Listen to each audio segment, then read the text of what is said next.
ਵਾਹਿਗੁਰੂ ਜੀ ਕਾ ਖਾਲਸਾ ਵਾਹਿਗੁਰੂ ਜੀ ਕੀ ਫਤਿਹ। ਮੈਂ ਤੁਹਾਡੀ ਹੋਸਟ ਰੀਤ ਕੌਰ ਨਿਊਜ਼ ਟੀਵੀ 84 ਦੇ ਨਾਲ। ਵਿਊਅਰਸ, ਬੀਤੇ ਕੁਝ ਦਿਨਾਂ ਦੌਰਾਨ ਹੈਦਰਾਬਾਦ ਯੂਨੀਵਰਸਿਟੀ ਦੇ ਵਿਦਿਆਰਥੀ ਵਰਨ ਵਰਮੁੱਲਾ ਵੱਲੋਂ ਕੀਤੀ ਖੁਦਕੁਸ਼ੀ ਬਾਰੇ ਅਸੀਂ ਵੱਖ-ਵੱਖ ਸ਼ਖਸੀਅਤਾਂ ਨਾਲ ਗੱਲਬਾਤ ਕੀਤੀ ਸੀ। ਵਿਊਅਰਸ, ਵਰਨ ਵਰਮੁੱਲਾ PhD ਦਾ ਸਟੂਡੈਂਟ ਸੀ ਅਤੇ ਦਲਿਤ ਭਾਈਚਾਰੇ ਦਾ ਪ੍ਰਚਾਰ ਕਰਨ ਵਾਲੇ ਡਾਕਟਰ ਅੰਬੇਦਕਰ ਐਸੋਸੀਏਸ਼ਨ ਦਾ ਮੈਂਬਰ ਸੀ। ਵਰਨ ਵਰਮੁੱਲਾ RSS ਅਤੇ ਹਿੰਦੂਤਵੀ ਨੀਤੀਆਂ ਤੇ ਮਨੂਵਾਦ ਦਾ ਖੁੱਲ੍ਹ ਕੇ ਵਿਰੋਧ ਕਰਦਾ ਸੀ। ਇਹੀ ਕਾਰਨ ਸੀ ਕਿ ਵਰੁਣ ਅਤੇ ਉਸ ਦੇ ਸਾਥੀਆਂ ਨੂੰ ਹਿੰਦੂਤਵੀ ਤਾਕਤਾਂ ਨੇ ਨਿਸ਼ਾਨਾ ਬਣਾਇਆ। ਦੂਸਰਾ ਕੇਸ ਸਾਡੇ ਸਾਹਮਣੇ ਆਇਆ ਸੀ ਕਿ ਕਿਵੇਂ ਹਿੰਦੂਤਵੀ ਤਾਕਤਾਂ ਵੱਲੋਂ JNU ਦੇ ਵਿਦਿਆਰਥੀਆਂ ਵਿਰੁੱਧ ਦੇਸ਼ਧਰੋਹ ਦਾ ਮਾਮਲਾ ਦਰਜ ਕੀਤਾ ਗਿਆ, ਕਿਉਂਕਿ ਇਹਨਾਂ ਦੇ ਜਿਹੜੇ ਸਟੂਡੈਂਟ ਸੀਗੇ ਆਪਣੇ ਫਰੀडम ਆਫ ਸਪੀਚ, ਆਪਣੀ ਫਰੀडम ਆਫ ਐਕਸਪ੍ਰੈਸ਼ਨ ਦੀ ਇਹਨਾਂ ਨੇ ਗੱਲ ਕੀਤੀ ਸੀ। ਇਹਨਾਂ ਦੋਵਾਂ ਕੇਸਿਸ ਨੂੰ ਮੁੱਖ ਰੱਖਦੇ ਹੋਏ ਅਤੇ ਦਲਿਤ ਭਾਈਚਾਰੇ ਨਾਲ ਜਾਤ-ਪਾਤ ਦੀ ਸਮੱਸਿਆ ਦੇ ਉੱਤੇ ਡਾਇਲੋਗ ਕਰਨ ਦੇ ਲਈ ਪਿਛਲੇ ਦਿਨੀ ਦਲ ਖਾਲਸਾ ਜਥੇਬੰਦੀ ਨੇ ਇੱਕ ਕਾਨਫਰੰਸ ਕਰਵਾਈ, ਜਿਸ ਤੇ ਅੱਜ ਦਾ ਸਾਡਾ ਪੂਰਾ ਸ਼ੋਅ ਬੇਸਡ ਹੈ। ਅੱਜ ਅਸੀਂ ਦਲ ਖਾਲਸਾ ਜਥੇਬੰਦੀ ਜਨਰਲ ਸਕੱਤਰ ਸਰਦਾਰ ਸਰਬਜੀਤ ਸਿੰਘ ਕੁਮਾਨ ਜੀ ਨਾਲ ਗੱਲਬਾਤ ਕਰਾਂਗੇ ਇਸ ਕਾਨਫਰੰਸ ਦੇ ਬਾਰੇ, ਜਿਹੜੇ ਕਿ ਇਸ ਵੇਲੇ ਸਾਡੇ ਨਾਲ ਅੰਮ੍ਰਿਤਸਰ ਤੋਂ ਫੋਨ ਲਾਈਨ ਤੇ ਜੁੜ ਚੁੱਕੇ ਨੇ। ਜੀ ਵੀਰ ਜੀ, ਵਾਹਿਗੁਰੂ ਜੀ ਕਾ ਖਾਲਸਾ ਵਾਹਿਗੁਰੂ ਜੀ ਕੀ ਫਤਿਹ। ਵਾਹਿਗੁਰੂ ਜੀ ਕਾ ਖਾਲਸਾ ਵਾਹਿਗੁਰੂ ਜੀ ਕੀ ਫਤਿਹ ਜੀ। ਜੀ ਵੀਰ ਜੀ, ਸਭ ਤੋਂ ਪਹਿਲਾਂ ਅਸੀਂ ਇਸ ਕਾਨਫਰੰਸ ਸ਼ੁਰੂ ਕਰਦੇ। ਸਾਨੂੰ ਦੱਸੋ ਕਿ ਇਹ ਕਾਨਫਰੰਸ ਕਿਵੇਂ ਦੀ ਸੀਗੀ, ਕਿਹਨਾਂ ਮੁੱਦਿਆਂ ਤੇ ਇਸ ਕਾਨਫਰੰਸ ਦੇ ਵਿੱਚ ਗੱਲਬਾਤ ਕੀਤੀ ਗਈ, ਇੰਪੋਰਟੈਂਟ ਮੁੱਦਿਆਂ ਦੇ ਉੱਪਰ, ਉਸ ਬਾਰੇ ਸਾਨੂੰ ਸਭ ਤੋਂ ਪਹਿਲਾਂ ਜਾਣਕਾਰੀ ਦਿਓ। ਦਲ ਖਾਲਸਾ ਦਾ ਜਿਹੜਾ ਸਾਡਾ ਨੌਜਵਾਨ ਵਿੰਗ ਆ, ਸਿੱਖ ਯੂਥ ਆਫ ਪੰਜਾਬ ਦਾ ਨਾਮ ਹੈ ਜੀ। ਅਸੀਂ ਇਹ ਦੇਖ ਚੁੱਕੇ ਆ ਕਿ ਜਿਹੜੀਆਂ ਸਾਡੀਆਂ ਉਮਰ ਦਰਾਜ ਜਿੰਨੇ ਵੀ ਅਸੀਂ ਲੋਕ ਹੈਗੇ ਆ, ਉਹਨਾਂ ਨਾਲੋਂ ਜਿਹੜਾ ਸਾਡਾ ਅੱਜ ਦਾ ਯੂਥ ਆ, ਉਹ ਸਾਰੀਆਂ ਹੀ ਕਮਿਊਨਿਟੀਜ਼ ਦੇ ਵਿੱਚ ਬੜੇ ਵੱਡੇ ਪੱਧਰ ਦੇ ਉੱਤੇ ਇੱਕ ਦੂਜੇ ਦੇ ਕਾਫੀ ਨੇੜੇ ਹੈ। ਹਾਂਜੀ, ਉਹ ਇਕੱਠੇ ਰਹਿੰਦੇ ਆ, ਇਕੱਠੇ ਖੇਡਦੇ ਆ, ਇਕੱਠੇ ਇੱਧਰ ਉੱਧਰ ਜਾਂਦੇ ਆ, ਉਹਨਾਂ ਦੀ ਆਪਸੀ ਸਾਂਝਾਂ ਜਿਹੜੀਆਂ ਨੇਗੀਆਂ ਉਹ ਬਣ ਰਹੀਆਂ ਨੇ। ਔਰ ਇਹੀ ਉਹ ਯੂਥ ਆ ਜਿਹੜਾ ਸਾਡੇ ਨਾਲ ਜਾਂ ਜਿਹੜੇ ਵੱਡੀ ਉਮਰ ਦੇ ਲੋਕ ਨੇ ਉਹਨਾਂ ਨਾਲ ਜਦੋਂ ਗੱਲਬਾਤ ਕਰਦਾ ਜਾਂ ਦੇਖਦਾ, ਉਹ ਇਹ ਮਹਿਸੂਸ ਕਰ ਰਿਹਾ ਹੈਗਾ ਕਿ ਸਾਨੂੰ ਆਪਸ ਵਿੱਚ ਹੀ ਵੰਡ ਕੇ, ਲੜਾ ਕੇ, ਪੜ੍ਹਾ ਕੇ ਕੋਈ ਲੋਕ ਆਪਦੇ ਸਿਆਸੀ ਜਾਂ ਕੋਈ ਹੋਰ ਮਕਸਦ ਜਿਹੜੇ ਨੇ ਹੱਲ ਕਰਨਾ ਚਾਹੁੰਦੇ ਆ। ਜੀ ਬਿਲਕੁਲ। ਤੋਂ ਜਦੋਂ ਇਹ ਨੌਜਵਾਨਾਂ ਨੇ, ਸਿੱਖ ਯੂਥ ਆਫ ਪੰਜਾਬ ਵਾਲਿਆਂ ਨੇ ਇਹ ਮਸਲੇ ਦੇ ਉੱਤੇ ਚਰਚਾ ਸ਼ੁਰੂ ਕੀਤੀ ਤੇ ਅਸੀਂ ਇਹਨਾਂ ਨੂੰ ਉਤਸ਼ਾਹਿਤ ਵੀ ਕੀਤਾ ਜੀ, ਤੇ ਅਸੀਂ ਪਿੱਛੇ ਰਹੇ ਹਾਂ। ਔਰ ਖਾਸ ਤੌਰ ਤੇ ਯੂਥ ਨੂੰ ਜਿਹੜਾ ਸੀਗਾ ਅਸੀਂ ਇਹ ਪ੍ਰੋਜੈਕਟ ਦਿੱਤਾ। ਔਰ ਜਿਹੜੀਆਂ ਖਾਸ ਤੌਰ ਤੇ ਪੰਜਾਬ ਦੇ ਦੁਆਬਾ ਖੇਤਰ ਦੇ ਵਿੱਚ ਇਸ ਤਰ੍ਹਾਂ ਦੀਆਂ ਐਕਟੀਵਿਟੀਜ਼ ਬਹੁਤ ਜ਼ਿਆਦਾ ਵੱਡੇ ਪੱਧਰ ਤੇ ਅਸੀਂ ਪਿਛਲੇ ਲੰਮੇ ਅਰਸੇ ਤੋਂ ਮਹਿਸੂਸ ਕਰ ਰਹੇ ਹਾਂ ਕਿ ਦਲਿਤ ਭਾਈਚਾਰੇ ਨੂੰ ਮੁੱਖ ਰੱਖ ਕੇ ਕੋਈ ਜਿਵੇਂ ਪੂਰੀ ਪਲਾਨਿੰਗ ਕੀਤੀ ਗਈ ਹੈ ਕਿ ਇਹਨਾਂ ਨੂੰ ਸਿੱਖਾਂ ਨਾਲ ਲੜਾ ਦੇਣਾ। ਬਿਲਕੁਲ। ਤੇ ਉਹ ਜਿਹੜੇ ਦਲਿਤਾਂ ਨੂੰ ਸਿੱਖਾਂ ਨਾਲ ਲੜਾ ਦੇਣਾ ਵਾਲੀ ਪਲਾਨਿੰਗ ਚੱਲ ਰਹੀ ਸੀ, ਉਹਨੂੰ ਆਪਾਂ ਪਿੱਛੇ ਜਦੋਂ ਰਾਮਾਨੰਦ ਦਾ ਮਰਡਰ ਹੋਇਆ ਜੀ, ਉਸ ਤੋਂ ਬਾਅਦ ਆਪਾਂ ਦੇਖਿਆ ਵੀ ਆ ਕਿ ਕਿਸ ਤਰੀਕੇ ਨਾਲ ਰਿਐਕਟ ਹੋਇਆ ਜੀ। ਔਰ ਹੋਰ ਵੀ ਬਾਰ-ਬਾਰ ਨਿੱਕੇ ਮਸਲੇ ਉੱਠਦੇ ਆ ਜਦੋਂ ਹਰ ਵਾਰੀ ਕਦੇ ਜਿਹੜੇ ਗੁਰਦੁਆਰਾ ਸਾਹਿਬਾਨ ਨੇ ਉੱਥੋਂ ਖੰਡੇ ਲਾ ਕੇ ਅਸੀਂ ਜੀ ਆਹ ਲਾ ਦਿਆਂਗੇ, ਆਹ ਝੰਡਾ ਲਾ ਦਿਆਂਗੇ, ਆਹ ਗ੍ਰੰਥ ਉੱਤੇ ਰੱਖ ਦਿਆਂਗੇ, ਗੁਰਦੁਆਰਾ ਸਾਹਿਬ ਦੇ ਵਿੱਚ ਦਖਲਅੰਦਾਜ਼ੀ, ਇਹ ਸਾਰਾ ਕੁਝ ਜਿਹੜਾ ਯੂਥ ਸੀਗਾ ਇਹਨੂੰ ਬੜਾ ਚਿੰਤਾ ਨਾਲ ਦੇਖ ਰਿਹਾ ਸੀਗਾ। ਔਰ ਜਦੋਂ ਉਹਨਾਂ ਨੇ ਗੱਲ ਇਸ ਮਸਲੇ ਤੇ ਕੀਤੀ, ਬੜਾ ਸੰਵੇਦਨਸ਼ੀਲ ਮਸਲਾ ਜੀ, ਤੇ ਉਹਨਾਂ ਨੇ ਜਦੋਂ ਚਾਹਿਆ ਤੇ ਸਾਨੂੰ ਬੜਾ ਵਧੀਆ ਲੱਗਿਆ, ਕਿਉਂਕਿ ਦਲਿਤਾਂ ਅਤੇ ਸਿੱਖਾਂ ਦੇ ਵਿਚਾਲੇ ਜਿਹੜੀ ਨੇੜਤਾ, ਜਿਹੜੀ ਸਾਂਝ ਗੁਰੂ ਕਾਲ ਵੇਲੇ ਤੋਂ ਚੱਲੀ ਆਉਂਦੀ ਹੈ, ਉਹ ਇੱਕ ਵਾਰੀ ਫੇਰ ਕਾਫੀ ਆਪਾਂ ਦੇਖ ਰਹੇ ਹਾਂ ਪ੍ਰੈਕਟੀਕਲੀ ਫਰਕ ਪਿਆ ਹੋਇਆ। ਜਾਤ ਪਾਤ ਨੇ, ਬ੍ਰਾਹਮਣਵਾਦ ਨੇ, ਵਰਣ ਵੰਡ ਨੇ ਆਪਦਾ ਰੋਲ ਦਿਖਾਇਆ ਹੋਇਆ। ਖਾਸ ਤੌਰ ਤੇ 1947 ਤੋਂ ਬਾਅਦ ਦੂਰੀ ਬੜੀ ਵੱਧ ਗਈ ਜੀ। ਡਾਕਟਰ ਅੰਬੇਦਕਰ ਸਾਹਿਬ ਦੇ ਸਮੇਂ ਇੱਕ ਵਾਰੀ ਨੇੜਤਾ ਜਦੋਂ ਗੱਲ ਚੱਲੀ ਕਿ ਕਰੋੜਾਂ ਜਿਹੜੇ ਦਲਿਤ ਸੀਗੇ ਉਹ ਸਿੱਖ ਬਣਨ ਜਾ ਰਹੇ ਸੀਗੇ, ਉਹ ਗੱਲ ਸਿਰੇ ਨਾ ਚੜ ਸਕੀ। ਬਿਲਕੁਲ। ਪਰ ਉਹ ਗੱਲ ਤਾਂ ਚਲੋ ਨਹੀਂ ਸਕੀ, ਪਰ ਹੁਣ ਤਾਂ ਇੱਕ ਨਵੀਂ ਚੀਜ਼, ਉਹ ਤਾਂ ਇੱਕ ਟਾਈਮ ਤਾਂ ਉਹ ਸੀ ਕਿ ਜਦੋਂ ਗੁਰੂ ਸਾਹਿਬਾਨ ਵੇਲੇ ਜਦੋਂ ਗੁਰੂ ਸਾਹਿਬਾਨ ਨੇ ਇਹ ਕਿਹਾ ਕਿ ਨੀਚਾਂ ਅੰਦਰ ਨੀਚ ਜਾਤ ਨੀਚੀ ਹੂੰ ਤਾਂ ਨੀਚ ਨਾਨਕ ਤਿਨ ਕੇ ਸੰਗ ਸਾਧ ਵੜਿਆ ਸਿਉ ਕਿਆ ਰੀਸ। ਇੱਕ ਤਾਂ ਸਾਡੇ ਕੋਲ ਉਹ ਦੌਰ ਆ ਜਦੋਂ ਗੁਰੂ ਸਾਹਿਬਾਨ ਜਾਂ ਸਿੱਖ ਵਿਚਾਰਧਾਰਾ ਹੋਕਾ ਦਿੰਦੀ ਫਿਰਦੀ ਹੈ ਕਿ ਜਿਹਨਾਂ ਨੂੰ ਤੁਸੀਂ ਦਲਿਤ ਕਹਿੰਦੇ ਹੋ, ਨੀਚ ਕਹਿੰਦੇ ਹੋ, ਮਾੜੇ ਕਹਿੰਦੇ ਹੋ, ਮੈਂ ਤਾਂ ਭਾਈ ਇਹਨਾਂ ਦਾ ਦੇਣੀ ਆ। ਬਿਲਕੁਲ ਜੀ। ਫਿਰ ਸਾਡੇ ਕੋਲੇ ਗੁਰੂ ਗੋਬਿੰਦ ਸਿੰਘ ਜੀ ਵਾਲਾ ਦੌਰ ਆ ਜਾਂਦਾ ਜਦੋਂ ਉਹਨਾਂ ਨੇ ਕਿਹਾ ਕਿ ਇਨ ਗਰੀਬ ਸਿੰਘਾਂ ਕੋ ਦੇਉ ਪਾਤਸ਼ਾਹੀ ਯਾਦ ਕਰੇ ਹਮਰੀ ਕਰਿਆਈ। ਗੁਰੂ ਸਾਹਿਬ ਦੇ ਇਹ ਸਾਡੇ ਕੋਲੇ ਹਾਂਜੀ। ਔਰ ਫਿਰ ਸਾਡੇ ਕੋਲੇ ਉਹ ਦੌਰ ਵੀ ਆ ਜਦੋਂ ਡਾਕਟਰ ਅੰਬੇਦਕਰ ਦੇ ਉਹੀ ਹਿੱਟ ਸਾਰੇ ਜਿਹੜੇ ਹੈਗੇ ਆ ਕਰੋੜਾਂ ਲੋਕ, ਕਰੋੜਾਂ ਦਲਿਤ ਜਿਹੜੇ ਆ ਸਿੱਖ ਬਣਨ ਆਉਂਦੇ। ਹੁਣ ਅਸੀਂ ਉਹ ਦੌਰ ਦੇਖ ਰਹੇ ਹਾਂ ਜਦੋਂ ਦਲਿਤਾਂ ਅਤੇ ਸਿੱਖਾਂ ਦਾ ਪੂਰਾ ਤੌਰ ਤੇ ਟਕਰਾਅ ਕਰਾ ਦੇਣ ਦੀ ਵੀ ਇਹਨਾਂ ਤੋਂ ਭਗਤ ਰਵਿਦਾਸ ਜੀ ਖੋਲੋ, ਉਹਨੂੰ ਗੁਰੂ ਰਵਿਦਾਸ ਕਹਾਂਗੇ। ਇਹ ਸਾਰਾ ਇੱਕ ਫਨੋਮਨਾ ਬੜਾ ਹੀ ਅਤਿਅੰਤ ਚਿੰਤਾਜਨਕ ਸੰਵੇਦਨਸ਼ੀਲ ਮਸਲਾ ਸੀਗਾ ਜੀ। ਇਹਦੇ ਉੱਤੇ ਅਸੀਂ ਇਹ ਸਿੱਖ ਯੂਥ ਵੱਲੋਂ ਜਿਹੜੀ ਕਾਨਫਰੰਸ ਸ਼ੁਰੂ ਕਰਾਈ ਆ, ਅਸਲ ਵਿੱਚ ਇਹ ਇੰਟਰੈਕਸ਼ਨ ਦਾ ਇੱਕ ਮੁੱਢਲਾ ਜਿਹਾ ਸ਼ੁਰੂਆਤੀ ਜਿਹਾ ਨਿੱਕਾ ਜਿਹਾ ਮਾਸੂਮ ਜਿਹਾ ਯਤਨ ਵਾ ਨੌਜਵਾਨਾਂ ਦਾ ਕਿ ਜਿਹੜੀਆਂ ਫੋਰਸ ਦੂਜੇ ਪਾਸੇ ਖੜੀਆਂ ਰਹੀਆਂ ਉਹਨਾਂ ਦੇ ਭਾਵਨਾ ਨੂੰ ਸਮਝਿਆ ਜਾਵੇ, ਉਹ ਸੋਚਦੇ ਕੀ ਨੇ, ਉਹਨਾਂ ਦਾ ਨਜ਼ਰੀਆ ਕੀ ਆ, ਉਹਨਾਂ ਦੇ ਵਿਚਾਰ ਕੀ ਨੇ। ਸੋ ਜਦੋਂ ਉਹਨਾਂ ਨੂੰ ਮਿਲੇ ਸਾਡੇ ਨੌਜਵਾਨ, ਉਹਨਾਂ ਨੇ ਦੇਖਿਆ ਕਿ ਇਹ ਵੀ ਬਹੁਤ ਸਾਰੇ ਐਵੇਂ ਇਹਨਾਂ ਨੂੰ ਗਲਤ ਭਰਮ ਭੁਲੇਖੇ ਜਿਹੜੇ ਆ ਉਹ ਪਾਏ ਗਏ ਨੇ ਕਿ ਤੁਹਾਨੂੰ ਤਾਂ ਉਹ ਐਂ ਕਹਿੰਦੇ ਨੇ, ਤੁਹਾਡੇ ਬਾਰੇ ਐਂ ਸੋਚਦੇ ਨੇ। ਸੋ ਬੜਾ ਹੀ ਕੁਛ ਸਾਹਮਣੇ ਆਇਆ, ਜਿਸ ਤੋਂ ਬਾਅਦ ਇਹ ਫੈਸਲਾ ਹੋਇਆ ਕਿ ਨੌਜਵਾਨ ਜਿਹੜੇ ਨੇ ਇਹਨਾਂ ਨੂੰ ਇੱਕ ਦੂਜੇ ਦੇ ਨੇੜੇ ਲਿਆਂਦਾ ਜਾ ਸਕਦਾ ਔਰ ਦੋਨਾਂ ਪੱਖਾਂ ਦੇ ਜਿਹੜੇ ਬੰਦੇ ਨੇ ਜੋ ਬੈਠਣਗੇ ਤਾਂ ਕੋਈ ਨਾ ਕੋਈ ਸਹੀ ਰਾਹ ਬਣ ਵੀ ਸਕਦਾ।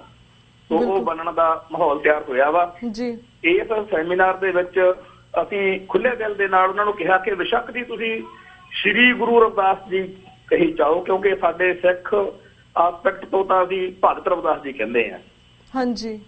ਅਸੀਂ ਉਹਨਾਂ ਨੂੰ ਖੁੱਲਾ ਮੌਕਾ ਦਿੱਤਾ ਆਪਦੇ ਤਰੀਕੇ ਨਾਲ ਗੱਲ ਕਰਨ ਦਾ, ਔਰ ਜਿੰਨੀਆਂ ਵੀ ਉਹਨਾਂ ਦੀਆਂ ਆਰਗੇਨਾਈਜੇਸ਼ਨ ਸੀਗੀਆਂ ਭਗਤ ਰਵਿਦਾਸ ਕਹਿਣ ਦੀ ਥਾਂ ਤੇ ਸ਼੍ਰੀ ਗੁਰੂ ਰਵਿਦਾਸ ਕਹਿਣ ਵਾਲੀਆਂ ਜਾਂ ਹੋਰ ਕਾਫੀ ਸਾਡੇ ਉਹਨਾਂ ਨਾਲ ਦੂਰੀਆਂ ਵੱਖਰੇਵੇਂ ਵਿਚਾਰਧਾਰਕ ਗੱਲਾਂ ਸੀਗੀਆਂ, ਉਹ ਸਾਰੀਆਂ ਸਟੇਜ ਤੋਂ ਸਾਂਝੀਆਂ ਹੋਈਆਂ।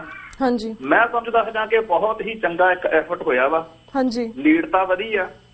ਅੱਗੇ ਹੋਰ ਪ੍ਰੋਗਰਾਮ ਜਿਹੜੇ ਹੈਗੇ ਆ ਇਕੱਠੇ ਹੋਣ ਦੀ ਗੱਲ ਤੁਰੀ ਆ ਔਰ ਹੌਲੀ ਹੌਲੀ ਜਿਹੜੀਆਂ ਆਪਸ ਵਿੱਚ ਜਿੱਥਾਂ ਨੇ ਜਿਹੜੀਆਂ ਬਾਹਲੀਆਂ ਜ਼ਿਆਦਾ ਤਾਂ ਝੂਠੀਆਂ ਜਿਹੜੀਆਂ ਲੋਕਾਂ ਨੇ ਜਿਹੜੇ ਸਾਡੇ ਵਿਰੋਧੀ ਨੇ ਸ਼ਰੀਕ ਨੇ ਜਿਹੜੇ ਸਿੱਖਾਂ ਤੇ ਦਲਿਤਾਂ ਦੀ ਸਾਂਝ ਸਦੀਵੀ ਤੌਰ ਤੇ ਤੋੜ ਦੇਣਾ ਚਾਹੁੰਦੇ ਆ, ਉਹਨਾਂ ਨੇ ਪਾਈਆਂ ਹੋਈਆਂ ਨੇ, ਉਹਨਾਂ ਨੂੰ ਆਪਾਂ ਠੀਕ ਕਰਨ ਵਾਲੇ ਪਾਸੇ ਤੁਰੇ ਆ। ਤੇ ਉਹਨਾਂ ਸਾਰੇ ਦਲਿਤ ਵੀਰਾਂ ਦਾ ਵੀ ਧੰਨਵਾਦ ਕਰਨਾ ਬਣਦਾ ਜਿਨ੍ਹਾਂ ਨੇ ਸਾਡੇ ਯਤਨਾਂ ਨੂੰ ਸਹੀ ਦਿਸ਼ਾ ਵਿੱਚ ਸਮਝਿਆ ਵਾ। ਔਰ ਸਾਨੂੰ ਚਾਹੀਦਾ ਹੈਗਾ ਕਿ ਬਹੁਤ ਜ਼ਿਆਦਾ ਉਤਸ਼ਾਹਤ ਹੋ ਕੇ ਇਸ ਗੱਲ ਨੂੰ ਮੀਡੀਆ ਦੇ ਵਿੱਚ ਲੈ ਕੇ ਨਹੀਂ ਜਾਣਾ ਚਾਹੀਦਾ ਜਾਂ ਹੋਰ ਇਹਦੇ ਉੱਤੇ ਇੱਕ ਪਰਦੇ ਦੇ ਪਿੱਛੇ ਰਹਿ ਕੇ ਲੰਮੇ ਸਮੇਂ ਦਾ ਪ੍ਰੋਸੈਸ ਆ, ਕਿਉਂਕਿ ਦੂਰੀਆਂ ਅਸੀਂ ਦੇਖੀਆਂ, ਅਸੀਂ ਮਹਿਸੂਸ ਕੀਤੀਆਂ ਕਿ ਇੰਨੀਆਂ ਜ਼ਿਆਦਾ ਉਹਨਾਂ ਨੇ ਬਣਾ ਦਿੱਤੀਆਂ ਨੇ, ਇੰਨੀਆਂ ਜ਼ਿਆਦਾ ਸਾਡੇ ਸਿੱਖੀਜ਼ਮ ਦੇ ਖਿਲਾਫ ਗੱਲਾਂ ਉਹਨਾਂ ਦੇ ਮਨ ਚ ਪਾਤੀਆਂ ਨੇ ਤੇ ਬਹੁਤ ਸਾਰੀਆਂ ਗੱਲਾਂ ਇੱਧਰ ਅਸੀਂ ਵੀ ਮਹਿਸੂਸ ਕੀਤੀਆਂ ਕਿ ਸਾਡੇ ਵੀ ਮਨਾਂ ਦੇ ਵਿੱਚ, ਸਿੱਖਾਂ ਦੇ ਮਨਾਂ ਦੇ ਵਿੱਚ ਦਲਿਤਾਂ ਦੇ ਬਾਰੇ ਗਲਤ ਪਾਈਆਂ ਹੋਈਆਂ ਨੇ।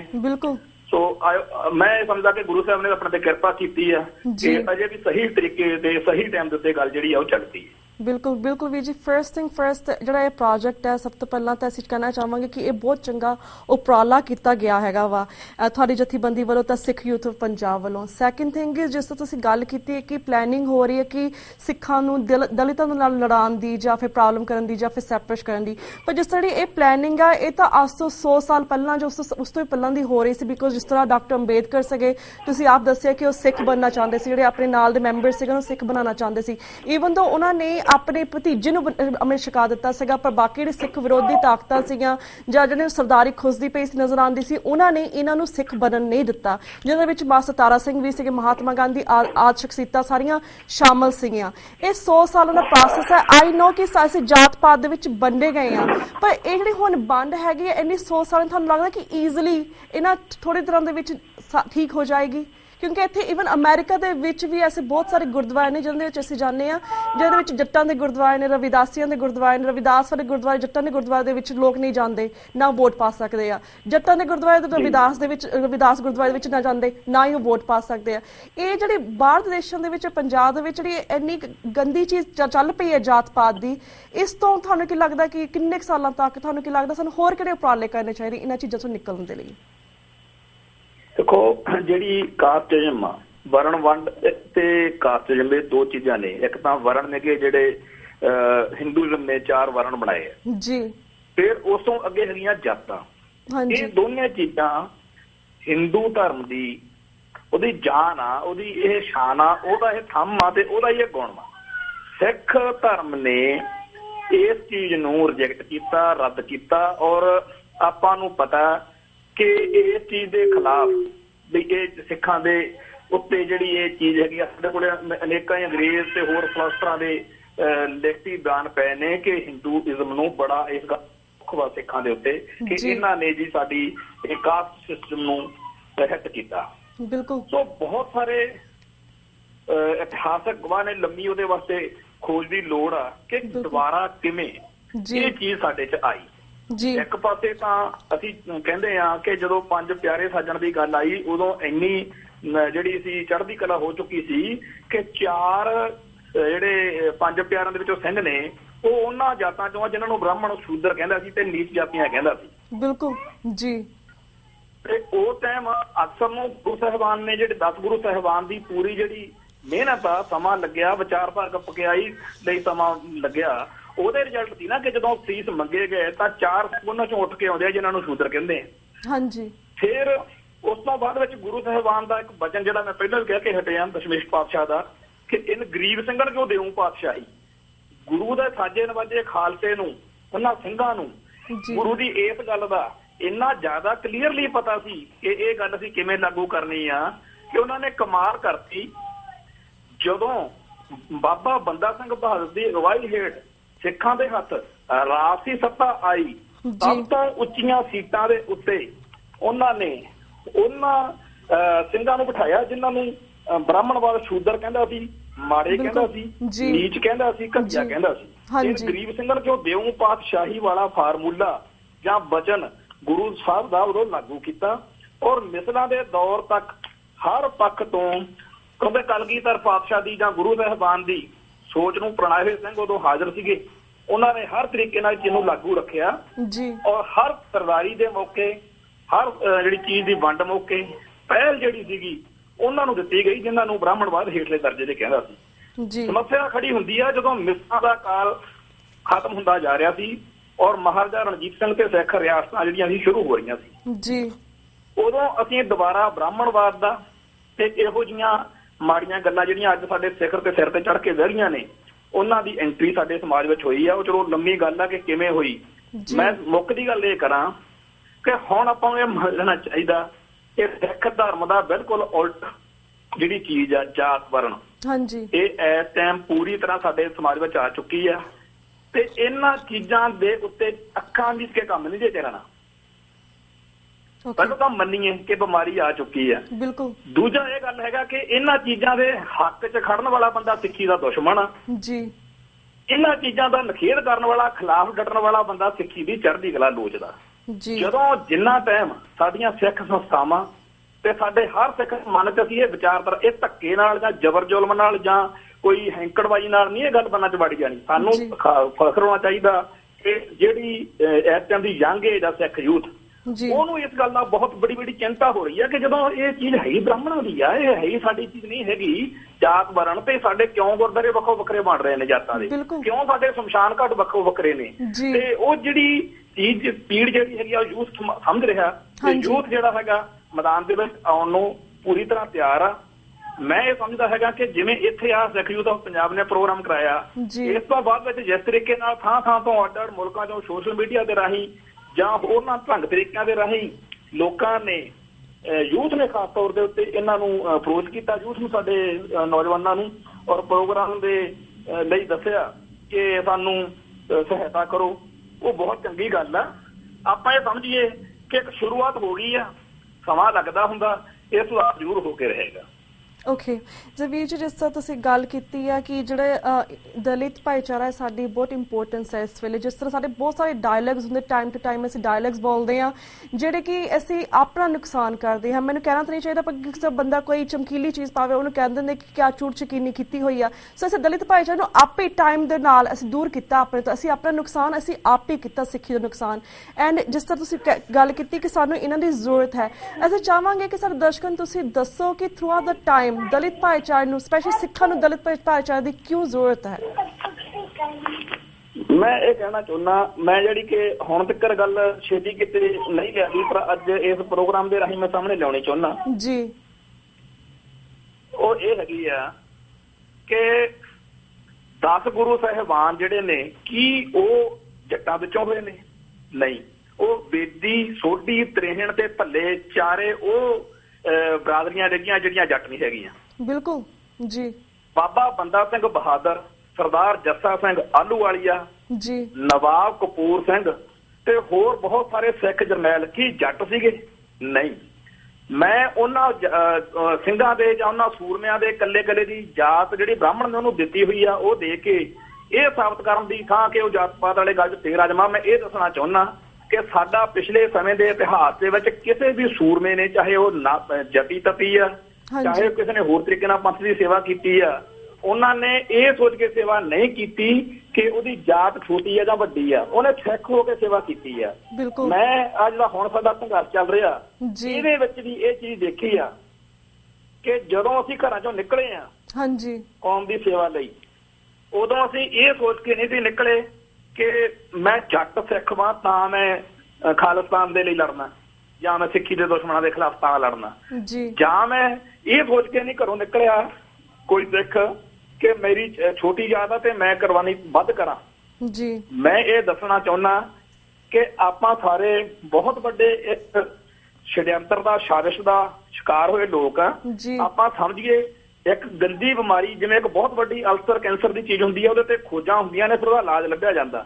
ਸਾਨੂੰ ਇਹ ਗ੍ਰਹਿਣ ਸੂਰਜ ਸਾਡਾ ਧਰਮ ਸੂਰਜ ਦਾ ਰੋਸ਼ਨ ਧਰਮ ਆ, ਇਹਨੂੰ ਗ੍ਰਹਿਣ ਜੇ ਲੱਗ ਵੀ ਗਿਆ ਇਹਦੀ ਚਰਚਾ ਤੋਂ ਭੱਜੀਏ ਨਾ, ਬਹੁਤ ਹੀ ਵੱਡੀ ਇੱਕ ਜਿਹੜੀ ਅਸੀਂ ਗਲਤੀ ਕਰ ਰਹੇ ਹਾਂ ਉਹ ਇਹ ਕਰ ਰਹੇ ਹਾਂ ਕਿ ਜਦੋਂ ਵੀ ਜਾਤ ਵਰਨ ਦੀ, ਜਾਤ ਪਾਤ ਦੀ ਗੱਲ ਚੱਲਦੀ ਸੀ ਭੱਜਦੇ ਆ, ਜਾਣ ਇਹ ਨਾ ਛੱਡੋ। ਮੈਂ ਕਹਿੰਦਾ ਇਹਦੇ ਤੇ ਗੱਲ ਕਰਨ ਦੀ ਲੋੜ ਆ, ਬਹੁਤ ਗੰਭੀਰਤਾ ਨਾਲ, ਸੰਵੇਦਨਸ਼ੀਲਤਾ ਨਾਲ ਇਹਦੇ ਤੇ ਗੱਲ ਕਰਨ ਦੀ ਲੋੜ ਆ। ਫੇਰ ਹੀ ਅਸੀਂ ਲੱਭਾਂਗੇ ਇਹਦੇ ਕਾਰਨ ਕੀ ਨੇ। ਜਦੋਂ ਵੀ ਸਿੱਖ ਧਰਮ ਦੇ ਵਿੱਚ ਜੱਟ ਅਤੇ ਗੈਰ ਜੱਟ ਰਲ ਕੇ ਚੱਲਣਗੇ ਉਦੋਂ ਸਿੱਖੀ ਦਾ ਕੋਈ ਵੈਰੀ ਤੁਹਾਡੇ ਸਾਹਮਣੇ ਖੜਾ ਨਹੀਂ ਦਿਖੂਗਾ। ਸਾਨੂੰ ਬਹੁਤ ਸਾਰੀਆਂ ਉਦਾਹਰਨਾਂ ਨਾਲ ਗੁਰੂ ਸਾਹਿਬ ਨੇ, ਸਿੱਖੀ ਨੇ, ਧਰਮ ਨੇ ਸਮਝਾਇਆ ਵਾ। ਹੁਣੇ ਦੀ ਗੱਲ ਆ ਜਦੋਂ ਬੀਬੀ ਇੰਦਰਾ ਨੇ ਅਕਾਲ ਤਖਤ ਸਾਹਿਬ ਉੱਤੇ ਸਿੱਖੀ ਉੱਤੇ ਵਾਰ ਕੀਤਾ, ਤੇ ਜੇ ਅਕਾਲ ਪੁਰਖ ਵਾਹਿਗੁਰੂ ਚਾਹੁੰਦੇ, ਮੈਂ ਗੱਲਾਂ ਪਹਿਲਾਂ ਵੀ ਮਾਫੀ ਮੰਗ ਲਵਾਂ, ਨਹੀਂ ਕਹਿਣੀ ਚਾਹੀਦੀਆਂ ਪਰ ਮੈਂ ਕਹਿਣੀਆਂ ਪੈਂਦੀਆਂ ਨੇ ਕਿਉਂਕਿ ਸੱਚ ਦੱਸਣਾ ਬੜਾ ਜੇਕਰ ਅਕਾਲ ਪੁਰਖ ਵਾਹਿਗੁਰੂ ਚਾਹੁੰਦੇ ਤਾਂ ਇਕੱਲੇ ਜੱਟ ਸਿੱਖਾਂ ਦੇ ਕਿਸੇ ਸਿੱਖ ਤੋਂ ਵੀ ਇਹ ਸੇਵਾ ਲੈ ਸਕਦੇ ਸੀ ਇੰਦਰਾ ਵਾਲੀ, ਤੇ ਇਕੱਲੇ ਕਿਸੇ ਰਵਿਦਾਸੀਆਂ ਸਿੱਖਾਂ ਦੇ ਜਾਂ ਕਿਸੇ ਦਲਿਤ ਸਿੱਖ ਦੇ ਬੱਚੇ ਤੋਂ ਵੀ ਸੇਵਾ ਗੁਰੂ ਸਾਹਿਬ ਲੈ ਸਕਦੇ ਸੀ। ਪਰ ਗੁਰੂ ਸਾਹਿਬ ਸਾਨੂੰ ਮੱਤ ਦੇਣੀ ਚਾਹੁੰਦੇ ਸੀ ਅੱਜ ਦੇ ਸਮੇਂ ਦੇ ਵਿੱਚ ਕਿ ਜੇ ਤੁਹਾਡੇ ਧਰਮ ਦੇ ਉੱਤੇ ਹਮਲਾ ਹੋ ਜਾਵੇ ਤੇ ਤੁਸੀਂ ਸਾਰੇ ਇੱਕ ਮੁੱਠ ਹੋ ਕੇ ਉਹਦੇ ਖਿਲਾਫ ਡਟੋਗੇ ਤਾਂ ਤੁਹਾਡੀ ਸ਼ਾਨ ਵਧੇਗੀ। ਇੰਦਰਾ ਸਾਡੇ ਸਾਹਮਣੇ ਜਦੋਂ ਚਫਾਜ ਡਿੱਗੀ ਆ ਤਾਂ ਉਹਦੇ ਜਿਸਮ ਦੇ ਵਿੱਚ ਗੋਲੀਆਂ ਜਿਨ੍ਹਾਂ ਸਿੰਘਾਂ ਨੇ ਦਾਗੀਆਂ, ਉਹਨਾਂ ਚੋਂ ਇੱਕ ਉਹਨਾਂ ਜਾਤਾਂ ਚੋਂ ਸੀ ਜਿਨ੍ਹਾਂ ਨੂੰ ਬ੍ਰਾਹਮਣ ਉੱਚੀ ਕਹਿੰਦਾ ਸੀ, ਤੇ ਇੱਕ ਉਹਨਾਂ ਚੋਂ ਸੀ ਜਿਨ੍ਹਾਂ ਨੂੰ ਬ੍ਰਾਹਮਣ ਸਭ ਤੋਂ ਨੀਵੀਂ ਕਹਿੰਦਾ ਸੀ।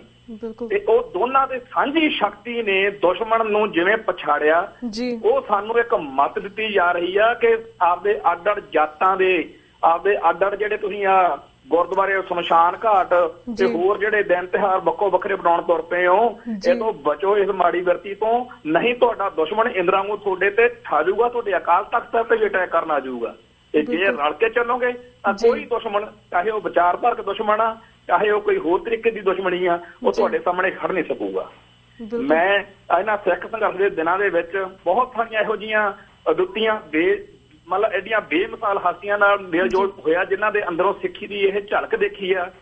ਉਹਨਾਂ ਦੇ ਕਰਕੇ ਮੇਰੇ ਵਰਗਾ ਉਹ ਬੰਦਾ ਜਿਹਦੇ ਘਰ ਦੇ ਵਿੱਚ ਜੁੱਤੀਆਂ ਬਣਦੀਆਂ ਨੇ, ਅੱਜ ਵੀ ਮੇਰੇ ਤਾਇਆ ਜੀ ਪਿੰਡ 'ਚ ਜੁੱਤੀਆਂ ਬਣਾਉਂਦੇ ਆ, ਪਿੰਡ ਘੁਮਾਣ ਜ਼ਿਲ੍ਹਾ ਲੁਧਿਆਣਾ ਦੇ ਵਿੱਚ, ਉਹਨਾਂ ਘਰਾਂ ਦੇ ਵਿੱਚੋਂ ਉੱਠ ਕੇ ਅੱਜ ਇਸ ਸਿੱਖੀ ਦੀ ਸ਼ਾਨ ਲਈ ਆਪਦਾ ਸੀਸ ਗਲੀ ਤੇ ਰੱਖ ਕੇ ਤੁਰਨ ਨੂੰ ਸਦਾ ਤਿਆਰ ਰਹੇ ਆ। ਔਰ ਗੁਰੂ ਸਾਹਿਬ ਦੀ ਕਿਰਪਾ ਨਾਲ, ਗੁਰੂ ਸਾਹਿਬ ਦੇ ਥਾਪੜੇ ਨਾਲ ਇੱਕੋ ਇੱਕ ਆਸ ਆ, ਜਿਵੇਂ ਕਿ ਸਾਡਾ ਬਜ਼ੁਰਗ ਬਾਪ ਜਿਹੜਾ 1984 ਤੋਂ ਘਰ ਫੌਜ ਚੋਂ ਆ ਕੇ, ਉਹ ਇੱਕੋ ਹੀ ਗੱਲ ਕਿ ਪੁੱਤ ਮੈਨੂੰ ਇਸ ਗੱਲ ਦੀ ਖੁਸ਼ੀ ਹੋਊਗੀ ਜੇ ਤੂੰ ਸਿੱਖੀ ਦੀ ਸੇਵਾ ਕਰਦਾ ਮਾਰਿਆ ਜਾਵੇ। ਜੇ ਸਾਡੇ ਛੋਟੀਆਂ ਬਰਾਦਰੀਆਂ ਸਮਝੇ ਜਾਂਦੇ ਬਾਹਮਣ ਦੇ, ਜਿਹੜਾ ਬਾਹਮਣ ਸਾਨੂੰ ਛੋਟੀਆਂ, ਇਹ ਸਾਡੇ ਸਿੱਖਾਂ ਦੇ ਬੱਚਿਆਂ ਦੇ ਮਨਾਂ 'ਚ, ਸਾਡੇ ਮਾਪੇ, ਸਾਡੇ ਆਲੇ ਦੁਆਲੇ 'ਚ ਇਹੋ ਜਿਹੇ ਵਿਚਾਰ ਆ ਰਹੇ ਨੇ।